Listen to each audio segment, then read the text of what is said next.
Antonio, para todos no es de conocimiento el documental El Codo del Diablo.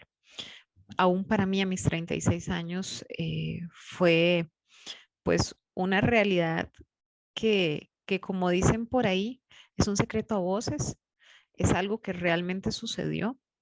Costa Rica estaba en un momento muy difícil. eh, Luego de una guerra civil, pues siempre hay perdedores. Vemos partidos políticos que surgen, que se van eh, colocando, posicionando, llamados ahorita partidos políticos tradicionales acá en nuestro país. Entonces, eh, nos encantaría conocer más sobre cómo logra usted, eh, pues, ser parte de este gran equipo, ¿verdad? De trabajo. ¿Cómo logra usted ser parte de una investigación tan relevante? Y como algunos detalles, porque siempre hay que buscar, ¿verdad? La información detrás de todo lo que ya vemos, siempre hay mucho trabajo. Entonces, coméntenos cómo logra usted llegar a la producción, ¿verdad? Ujú, Em, y especialmente los detalles de historia, ujú. ¿verdad? Porque fue un momento muy, yo digo que entre atropellado, convulso, Ujú. hasta doloroso de nuestro país. Entonces, si nos puede empezar a narrar un poquito del tema, por favor. Ok, sí, hay de nuevo varias partes. Una tiene que ver con cómo llego al tema en sí y otra cómo se convierte esto en una película. Definitivamente el contexto, estamos hablando de un documental, El Juego del Diablo, y no está de más aclararlo, de todas maneras, que es un documental histórico que se trata del caso de un asesinato que ocurre en diciembre de 1948. Es como, pues, pongámosle unos 8 meses después de finalizada la guerra civil, entonces es un momento donde todavía, por decir así, Hay persecución política, claro está. y ese nuevo escenario de posterior a la guerra, podemos ahora profundizar un poquito, todavía no está muy claro hasta dónde termina, cómo se va a extender, ¿verdad? El tema de la violencia política y era algo pues, que a mí me interesaba. Entonces, yo, digamos, cuando yo me enteré de la existencia del caso del Codo del Diablo siendo estudiante, o sea, pues leyendo noticias, periódicos viejos, sobre todo no tan viejos como de los 40, pero digamos periódicos de finales de los 70, 80, me parece, donde en el periódico Libertad, que fue órgano de pues una de las versiones del Partido Comunista que hubo a lo largo del tiempo, ellos conmemoraban eso que había ocurrido. Yo veía una cuestión ahí y yo decía, qué raro, yo no conozco de esto, ¿verdad? Pues, esto digo siendo estudiante. Y hablando con alguna gente, no es un caso que sea 100% desconocido, o sea, hay gente que tiene cierta memoria, pero como pasa mucho con la guerra civil, las Ujú. memorias privadas, las memorias familiares o las memorias que son partidarias normalmente están separadas, están disasociadas de la gran narrativa de la guerra civil que nos han enseñado, o que por mucho tiempo se enseñó en escuelas y colegios, que era una narrativa que estaba casi que libre de violencia política, o sea, se hablaba de la guerra, pero era como un paso más en este progreso, ¿verdad?, lineal hacia la consolidación de la democracia costarricense. Y casi que, pues, terminaba siendo una narrativa de una guerra sin víctimas, ¿verdad? Una guerra, donde, pues, al final lo único que vino eran puras cosas buenas, ¿verdad? Las, La pureza las electoral, la reformas eliminación del sociales, ejército. claro, las Es reformas como casi, sociales. casi que la culminación de la reforma social. Empieza con Calderón, Ujú. termina con la guerra y es todo parte y bueno, ¿y dónde está la fractura social? ¿Dónde está la violencia? ¿Dónde están todas estas cosas? ¿No? Entonces, a mí me interesaba un poco justo ese elemento un poco disonante de este caso. Eh, y tuve la oportunidad cuando estaba estudiando el posgrado, la maestría en historia, justamente en un curso con Lara Putnam, que lo mencionaba, había que hacer un ejercicio y yo, pues por distintos motivos, como que gravité hacia eso, me acordé del caso y fui a buscar el expediente judicial. Me encontré en esa época, creo que ahora lo movieron al Archivo Nacional a otra parte, pero estaba en el Archivo Judicial en Heredia, me parece, y me encontré con el expediente entero, todas, duró como 2 años el caso judicial, ¿verdad?, sobre este asesinato, Y a partir de ahí yo empecé a ver un montón de elementos. Bueno, hice el trabajo, eso es una nota al pie, era un ejercicio, ni siquiera era digamos, un ejercicio que yo hice a partir de ese expediente, pero me quedé con todo ese expediente, me llamaba mucho la atención y me puse a escarbar un poco más en las cosas que ahí se mencionaban. Me llamó mucho la atención los testimonios de los familiares que llegaban digamos, fue un asesinato político, ¿verdad? Entonces las madres, las hijas de las personas que murieron, llegaban al juzgado a dar su declaración, bueno, de quiénes eran estas personas, ¿verdad? Y a mí me parecía que hablaban desde un lugar que no estaba en los libros o en las grandes narrativas sobre la guerra civil, y que era algo que valía la pena, digamos, darlo a conocer más allá, porque al ser una mirada muy particular de un evento muy puntual, nos abría la posibilidad de cuestionar justamente esta gran narrativa que tenemos de la guerra. No se trataba para mí de hacer una investigación como de Crónica Roja, Primer Impacto, quién es el culpable, descifremos Nada el de crimen. amarillismos, nada Mm, de hacer llorar No, a las personas, para nada, no, correcto. bueno, o sea, digamos, cuando hablamos de las fracturas familiares y de la violencia, Sí yo creo que conmueve, pues, claro. digamos, llegan nuestros afectos inevitablemente, pero sí, la idea no era hacer un panfleto. Mi idea era, bueno, aquí hay un caso que nos obliga a cuestionarnos cómo entendemos la historia del país, ¿no? Entonces, yo esto lo comenté con mi hermano, que es productor audiovisual. Ya con él yo había hecho algunos trabajos, pues, ayudándole, editando pequeñas cosas, trabajos sobre todo de encargos para otra gente, instituciones. Él sí tenía pues algunos cortometrajes más de producción propia que había hecho, pero realmente El Codo del Diablo fue nuestro primer largometraje y el primero pues que hicimos juntos, ¿verdad? Yo traje la idea a partir de este trabajo y él empezó, pues se interesó y empezamos un poco entre los dos a armar qué forma tendría esto como película. Eso es otro tema que yo creo que podríamos, si es que hay interés, podríamos hablar, pero eh, muy a grandes rasgos, no es tan sencillo convertir una investigación documental en un documental audiovisual, ¿verdad? Hay como, son dos lenguajes un poco y hay que saber mediar entre uno y otro, saber encontrar también las líneas narrativas, la trama, los personajes, todas estas cosas, ¿verdad? Que nos permiten construir un estilo audiovisual incluso, sobre el cual tampoco teníamos demasiados ejemplos. Es decir, por supuesto que se han hecho reportajes e incluso documentales históricos en el país, pero no hay una gran tradición y es algo que es difícil de lograr. Entonces, eh, muy a grandes rasgos empezamos pues a escribir el proyecto, qué es lo que queríamos contar y demás. El proyecto cambió muchísimo en el proceso y así, digamos, de plano, yo creo que tardamos como 2 años en ese proceso de investigación y de redacción Esa, del guión. esa es una de las preguntas, perdón que lo interrumpa, Antonio. ¿Cuándo inicia formalmente la producción? Porque Sí, estamos como lo hablando digo. de Ajá. la guerra de 1948. Ujú, Hablamos de que los sucesos como tales fueron como un aproximado de 8 meses después de que esta guerra finaliza. La producción como tal surge muchos años después y usted me mencionaba que era a raíz de un trabajo suyo. ujú. La producción como tal, ya el apoyarse con otros historiadores, con todo un equipo de producción, edición, etcétera. Además de contactar familiares, de estar detrás de esto, ¿verdad? De toda una investigación, ¿cuándo inicia formalmente la producción? Sí, es difícil poner una fecha, pero yo creo que empezamos, o sea, la primera propuesta de lo que queríamos contar la hicimos en el 2011.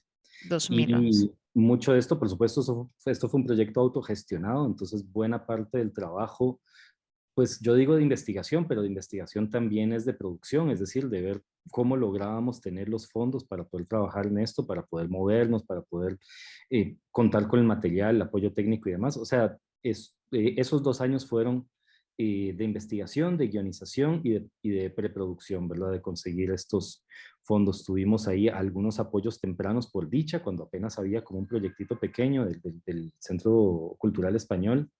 Y más adelante tuvimos eh, un par de apoyos bueno, uno del gobierno, ¿verdad? Un programa que se llamaba ProArtes, que estaba enfocado mucho a artes escénicas, pero tenía una parte donde apoyaban producción audiovisual y después este, y en el 2012 creo apareció eso, y después un fondo ya un poco más grande, aunque nosotros nos dieron una partecita pequeña, pero que ya nos permitió completar el proceso, que se llama Ibermedia, que es un fondo Ajá, para la son, coproducción audiovisual. Entonces, eso es parte importante porque los tiempos tienen mucho que ver también con, o sea, durante todo ese tiempo uno tiene que trabajar, tiene que vivir, pagar el alquiler, comprar la comida, ¿verdad? Entonces, realmente es parte de lograr echar adelante el proyecto audiovisual, el también tener esa capacidad de gestión de propuesta y lograr amarrar los intereses, los fondos para hacer la cuestión. Obviamente uno cree, la cuestión está más romántica, de, bueno, si yo tengo mi cámara, salgo ahí, hago la película. Eso se no, y puede, ahora más con el pero tema de los celulares, ¿verdad? De sí, como que pero se ve como muy simple, pero en realidad si se hace algo profesional, va más allá de tener un super celular, ¿verdad?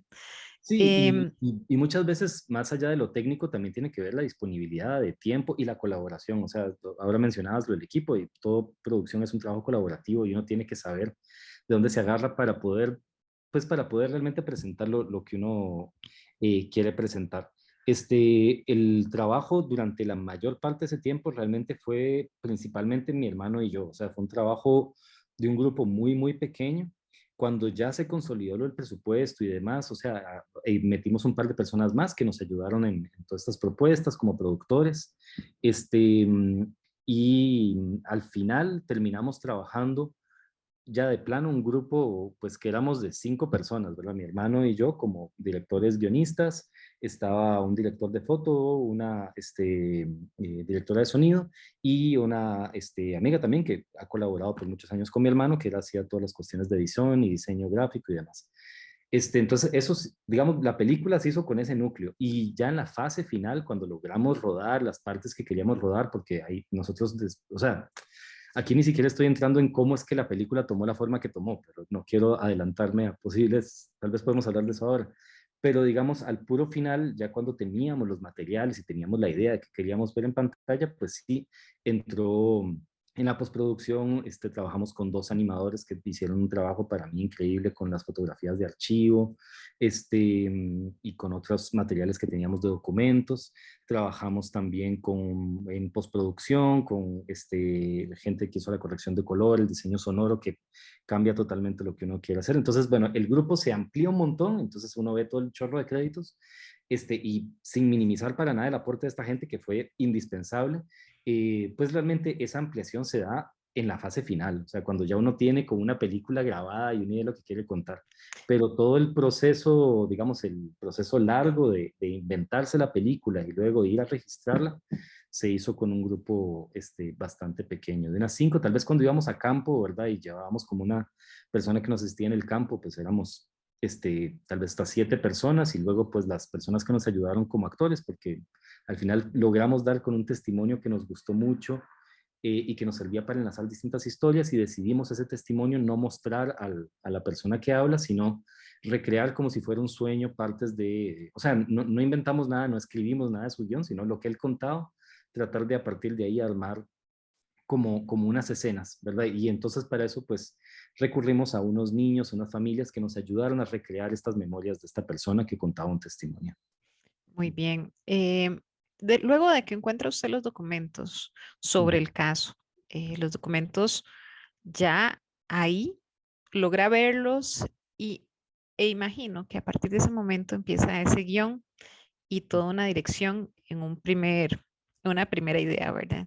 ¿Cómo se logra todo esto en guión? Porque las personas no se imaginan lo importante que, ¿verdad? Los que tal vez no están dentro de lo que son producciones audiovisuales, cine documentales, no se imaginan la importancia de un buen guión.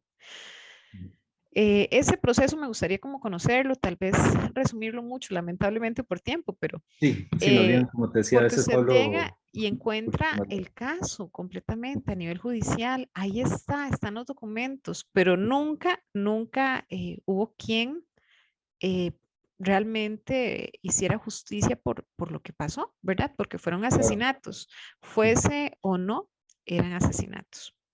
Claro, el tema es, sí, ahorita no estoy hablando tanto del fondo de la historia, que es, yo creo que da para un programa entero, de verdad, de conversación sobre el crimen, pero sí sobre la producción. la producción audiovisual. Y bueno, hay que empezar porque es un documental histórico y la historia, sí, se basa en fuentes, se basa en documentos, se basa en testimonios, se basa en huellas del pasado de distinto tipo, ¿verdad? Que pueden ser lugares, etcétera. Pero la historia en sí no es esos documentos. Yo no puedo agarrar los documentos, ponerlos en la pantalla y decir, ahí ya conté la historia, ¿verdad?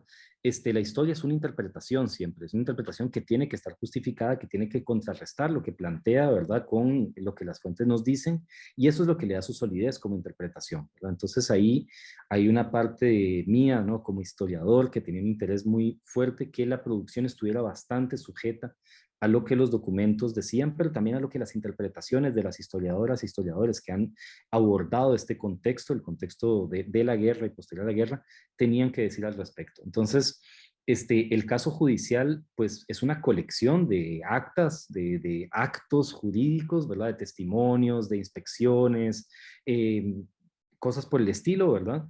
Pero tratar de armar una narrativa es algo que ya de por sí implica tomar una posición y además hacer una interpretación, enlazar los hechos en algo que les dé sentido, ¿no? Entonces, ese fue un proceso y en ese proceso recurrimos, digamos, recorrimos varios caminos. En un primer momento, como yo lo decía al principio, a mí me parecía que el caso abría, por decir así, una grieta que nos permitía cuestionar la gran narrativa de la guerra civil y el puro inicio, pues hundimos un montón en los libros, en tratar de contextualizar, ver todas las figuras políticas que estuvieron de alguna u otra manera tocados por el caso del Codo del Diablo, ¿verdad? O sea, desde Otilio Late, que dirigió buena parte de esta cuestión, bueno, obviamente la gente de la Junta de Gobierno que estuvieron implicados, otros testimonios de personas que participaron ahí, terminaron en otros actos, como fue el golpe de Estado de Cardona unos años después, unos meses después. O sea, esto se empezó a hacer una cuestión como muy grande en un primer momento. Muy interesante porque yo veía todas las conexiones, el mismo tema de la abolición del ejército, cómo es que el caso del Codo del Diablo de alguna manera se proyecta sobre las discusiones de la abolición del ejército o del fuero militar, más propiamente en el proyecto Constitución del 49.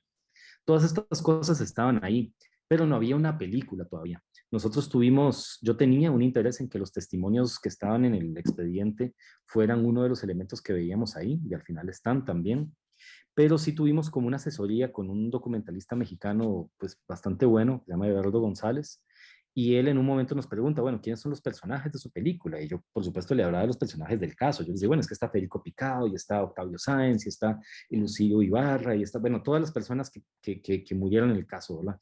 Y él me decía, no, esos son los protagonistas del caso, pero ¿quiénes son los protagonistas de la película? Es decir, ¿quién me está contando esta historia? ¿Y por qué a mí me va a interesar escucharlo a él o a ella? ¿Verdad? Entonces ahí fue cuando ya nosotros habíamos empezado a hacer giras, queríamos conocer los lugares, queríamos ver qué de los lugares nos permitía contar esto, pero empezamos a fijarnos más en quiénes contaban la historia y nos dimos cuenta que había un valor en sí, en que la historia fuera narrada por aquellas personas que habían conocido de primera mano pues, a los que murieron, ¿verdad? O que guardaban una memoria familiar, una memoria privada de ellos, ¿no? Entonces, logramos dar con los hijos de prácticamente todas las personas que habían muerto, excepto el caso de don Tobias Baglio, porque pues el que encontramos que nos ayudó muchísimo fue uno de sus nietos, pero que tenía una gran cantidad, que tenía una gran cantidad de documentos que la familia había guardado sobre su abuelo, ¿verdad? Los demás encontramos a los hijos, en un caso el de Octavio Sáenz a su esposa, que todavía estaba viva.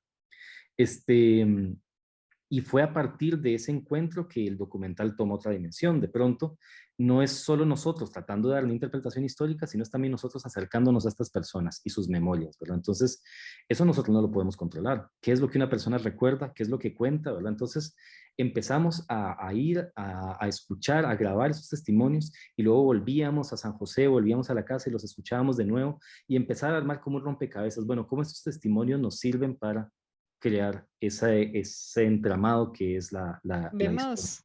Vemos que se evita muchísimo hacer mención de nombres específicos, ¿verdad? De los Ujú, líderes de esos partidos políticos de ese momento.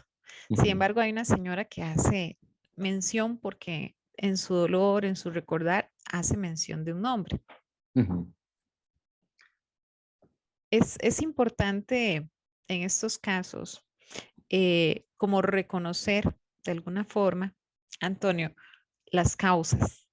Ujú. Si nos puede usted como historiador explicar esas causas, Sí, qué fue el contexto que se dio lamentablemente para esta persecución. Ujú. Y pues al final fueron asesinatos del partido, pues perdedor entre comillas, ¿verdad? Ujú. Y bueno, el otro partido ganador, partido tradicional costarricense hoy día, pues tenía que asegurar de alguna forma el imponerse y lograr esa, a ver, ¿cómo decirlo? Pues al no ganar las elecciones, bueno, hay mucho que decir del tema, ¿verdad? También, porque pues decían Sí, que había fraude, al día de hoy eso todavía no está demostrado, ¿verdad? Entonces, no, pues los temas y, pues sí, efectivamente es difícil ahondar en todos. Yo ajá, puntualizaría algunas ajá, ideas centrales, porque obviamente esto da correcto, para más. No para quiero, explicar el tampoco, contexto, claro. tampoco quisiera ayudar a entender que las cuatro cosas que voy a decir aquí abarcan todo, ¿verdad? Pero digamos, hay que empezar por decir que la guerra civil que se dio en Costa Rica en el 48 no fue un evento súbito que surgió a raíz de la cancelación de las elecciones. Tiene raíces profundas. Parte de lo que en el documental exploramos, que solo una parte, es un poco el asunto de la polarización de la sociedad, tanto en términos sociales y laborales, enfocándonos mucho en la región del Caribe, porque es ahí donde sucede el caso del Codo del Diablo, y donde había una tradición pues de conflicto social que venía por lo menos desde inicio de los años 30, en la época de la depresión, cuando se funda el Partido Comunista y surge el movimiento pues de obreros bananeros y la primera huelga del 34. Entonces nosotros tratamos de hacer un lazo.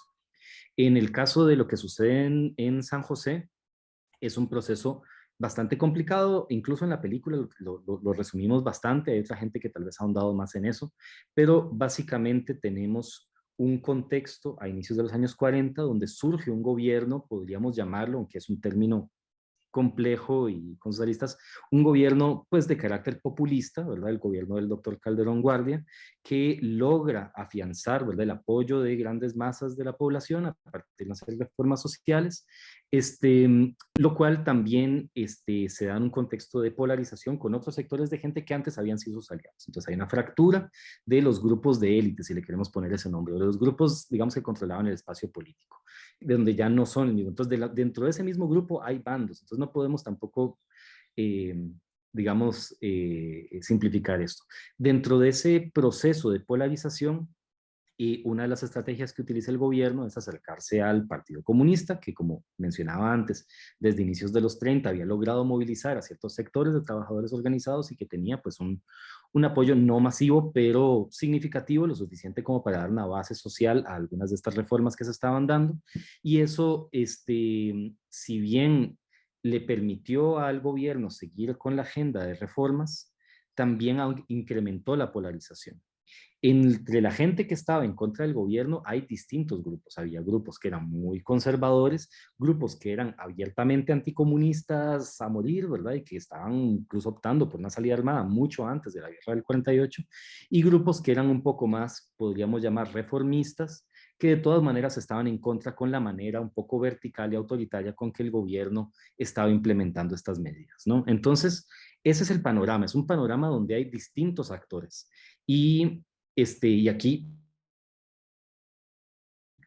un brinco, la guerra se da en un contexto internacional particular, ¿verdad? Es decir, esta alianza entre el gobierno y el Partido Comunista se había dado durante la Segunda Guerra Mundial, donde en todo el mundo se están aliando los sectores, digamos, tradicionales de la política con los partidos más de izquierda para hacer frente al fascismo. Una vez que se acaba esta Segunda Guerra Mundial, este tipo de alianzas se empiezan a resquebrajar, incluso la alianza de Estados Unidos e Inglaterra con la Unión Soviética que existió se empieza a resquebrajar en el contexto de la Guerra Fría, y hay una oleada, ¿verdad?, bastante fuerte de anticomunismo. Aunque aquí nos han dicho que la guerra civil fue principalmente por un tema electoral, y bueno, las elecciones juegan un rol en detonar la violencia, pero buena parte de la agenda y el discurso que podemos ver y se ve en los periódicos que se muestran en la película, a lo largo, por lo menos desde el 42, que es donde empieza un poco, pero sobre todo desde la elección del 44 hasta el 48, es uno de polarización, de deslegitimación del gobierno, es decir, este, hay por lo menos 4 años donde ya el país está virtualmente en guerra, porque ya los bandos políticos no se hablan, no se reconocen como parte de la misma comunidad política, y eso es lo que permite el surgimiento de la violencia. Esto es algo que es importante pensarlo, incluso para entender un contexto como el actual, ¿verdad? ¿Qué son las cosas que hacen posible que en una sociedad se quiebre el diálogo, no reconozcamos a nuestro contrincante o adversario político como un interlocutor válido, sino que lo descalifiquemos al punto donde queremos expulsarlo de la política o incluso aniquilarlo, ¿verdad? Y eso es lo que pasó aquí, ¿verdad? Hay una guerra civil donde se quería aniquilar al otro. No podemos pasar por encima de eso. La guerra civil fue bastante violenta, a pesar de que fue de corta duración. Y una cosa que es muy interesante, sin profundizar en todas las otras aristas que se podrían hablar acá, es que el bando triunfador de la guerra, que es como vos lo mencionabas anteriormente, no es un bando homogéneo. Esa misma alianza entre sectores más reformistas, sectores anticomunistas recalcitrantes, grupos de intereses económicos que querían echar atrás la reforma, de repente también empieza a haber sus tensiones, ¿verdad? Esto se demuestra en cómo los grupos de gran capital se pelean con la Junta cuando les imponen un impuesto del 10% sobre el capital, el pleito que hay entre el ministro de Seguridad Cardona y la misma Junta, ¿verdad? Cuando pues Figueres tiene alianzas con otros grupos extranjeros para seguir un poco la lucha contra los dictadores del resto de Centroamérica. Es otro tema que se trata un poco en la película porque tiene que ver con una de las personas que murió ahí, ¿verdad? La famosa Legión del Caribe. Eh, y también estos grupos pues armados, pues anticomunistas muy fuertes. Para mí el caso del Codo del Diablo se inserta en ese contexto, donde después del triunfo militar de la Junta hay un reacomodo de fuerzas y todavía hay distintos grupos que están tratando de ver qué sucede. Obviamente es una situación de relativa fragilidad. En ese contexto de la derrota, digamos, donde el gobierno de Teodoro Picado en ese momento se ve obligado a huir del país, quienes enfrentan un poco la lucha armada es principalmente el Partido Comunista y alguna gente después del bando calderonista que al final negocian, ¿verdad?, en la Embajada de México. Pero el Partido Comunista queda, por decirlo así, expulsado de la política. O sea, hay muchas historias de cómo cuando el Ejército de Liberación Nacional entra en San José, pues a muchos de ellos los echaron a pedradas, tuvieron que huir, les dispararon el avión que iban saliendo. Entonces es una situación bastante fuerte y va a dar lugar a una serie de políticas de persecución, que es un poco lo que mencionabas. Es decir, durante bastante rato va a haber, pues, tanto a nivel laboral, en temas de gente que trabajaba en la docencia, en distintos oficios como artesanos y demás, el ser acusado de comunista era una cuestión que te podía traer consecuencias muy graves. Mucha gente pasaba, pues, en la cárcel, mucha gente tuvo que pasar la clandestinidad, etcétera. Nosotros no queríamos hacer una película que tratara el tema de forma partidaria, en el sentido como de decir, bueno, quiénes eran los buenos, quiénes eran los malos, sino entender ese proceso de cómo un grupo pues trató de consolidar de nuevo el espacio político y quiénes quedaron expulsados del mismo, y de qué manera. Y el caso del Codo del Diablo es uno de los ejemplos más claros, ¿verdad?, de los extremos de esta política. Se trató de justificar, ¿verdad?, como un acto un poco pasional. Sin embargo, todas las evidencias que se muestran en la película, ¿verdad?, desde la colaboración que tuvieron Es de la compañía del impresionante. ferrocarril, Ujú. las veces en que se permitió escapar de nuevo a las personas acusadas, el tema de la impunidad, todo esto, digamos, refleja cómo había un contexto posterior a la guerra que permitió la impunidad y permitió los excesos de la violencia. Y a nosotros nos interesaba más retratar ese contexto que apuntar el dedo y señalar un nombre propio, por decirlo así. Tenemos muchos héroes, entre comillas, de la época que Uh -huh. fueron expulsados. No los querían en Costa Rica. Ahora están en billetes, ¿verdad? Nuestros billetes a ellos, sus rostros, ahora los plasman en billetes. Uh -huh. Y conocen muchos costarricenses, posiblemente nuestros hijos, van a conocer pues esa parte de la historia. Más sin embargo, por ejemplo, en mi caso, 36 años y no conocía sobre el Codo del Diablo. Como le repito nuevamente, hemos escuchado de esas historias, pero como secreto a voces. Uh Y -huh. no he encontrado algo como tan documentado, también a nivel judicial, ¿verdad? Como lo que ustedes lograron llevar a pantalla. Uh -huh. como historiador, ¿cuál es la reflexión que puede darnos, en este caso, Antonio Jara Vargas, especialmente para las nuevas generaciones? Estamos en un ambiente político precisamente ahora y queremos definitivamente cambios. Bueno, entonces queremos escuchar al profesional, al director, al guionista, queremos escuchar a esa persona con su experiencia, precisamente con el Codo del Diablo. ¿Cuál es el análisis o la reflexión que puede dar usted como historiador? Ok, bueno, yo espero que haya varios, varios temas que tienen que ver con el presente y también varios cuestionamientos. Mi idea tal vez no es dar una sentencia de cómo deberían ser las cosas, sino tal vez obligar a reflexionar sobre algunas cosas. Yo podría decir que para mí enfrentarme al tema del caso del Codo del Diablo tiene que ver sobre todo, bueno, yo hablaría en dos sentidos. Uno tiene que ver hacia atrás con el tema de la memoria histórica. La memoria histórica es esencial no solo para las personas que interesan en la historia y en el pasado, sino que tiene que ver con cómo entendemos las identidades colectivas del país. El tema de que fue muy exitoso, de que decirlo, fue muy exitoso el discurso de la guerra civil, que les decía que es básicamente la consolidación de la paz, de la tradición pacífica, el discurso de la guerra civil como la consolidación de los valores democráticos, triunfó. Y triunfó escondiendo bajo la alfombra la fractura social que implicó la marginación de grupos sociales y grupos políticos, la violencia por medio del cual se logró, y genera, digamos, una tradición de una impunidad silenciosa sobre el rol que la violencia política ha jugado a lo largo de nuestra historia, porque no es un caso aislado. Podemos encontrar otros escenarios donde ha estado ahí presente. Entonces, no se trata de decir, no, Costa Rica no es el país más feliz del mundo, sino que es el peor. No, no se trata de eso. Costa Rica tiene muchas virtudes y también tiene defectos, tiene debilidades y fortalezas, y entenderlas críticamente es esencial para enfrentar los retos del presente y los que vendrán.